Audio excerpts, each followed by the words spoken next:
slonu.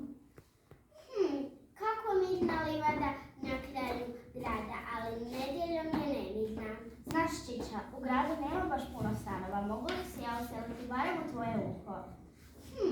Daj mi 5 minuta da razmislim. Može. Čiča, rekao bi ti da možeš ući, ali bez puno prtljage. Bog, Čiča, kako si? Čiča, kako si?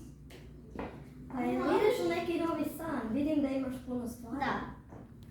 Možemo li mi s tobom? Može. Evo, idemo. Evo, ću svoj krevet i svoja. Ok, znači ti nama kažeš da ti živiš u slonovom uhu. Da.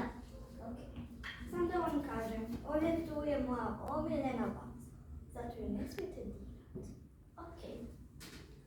Ovo tu je moje omiljeno gledale, se ne smijete ga ne pitnut. Ok. Koja težina i vama, ja ovo više ne mogu trpjeti. Slušajte me svi vi stanari u mom uhu i po tijelu. Slušajte me pažljivo. Ako ne izađete iz mene, smanjit ću se ja zajedno sa vama. Letite van, kupite svoju prtljagu. I dalje ne mogu vjerovati da ste mi slomili vazu. Ja ne mogu vjerovati da si a ja ti se slomili da ja sto krevet. A ja idem u neku daleku džunglu živjeti gdje me više niko nikada neće naći.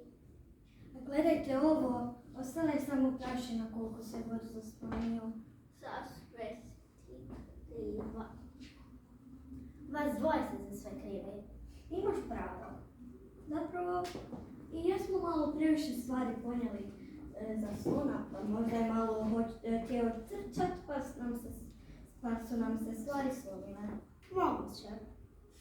Konačno sam stigao u ovu džunglu, tu me više niko nikad neće naći.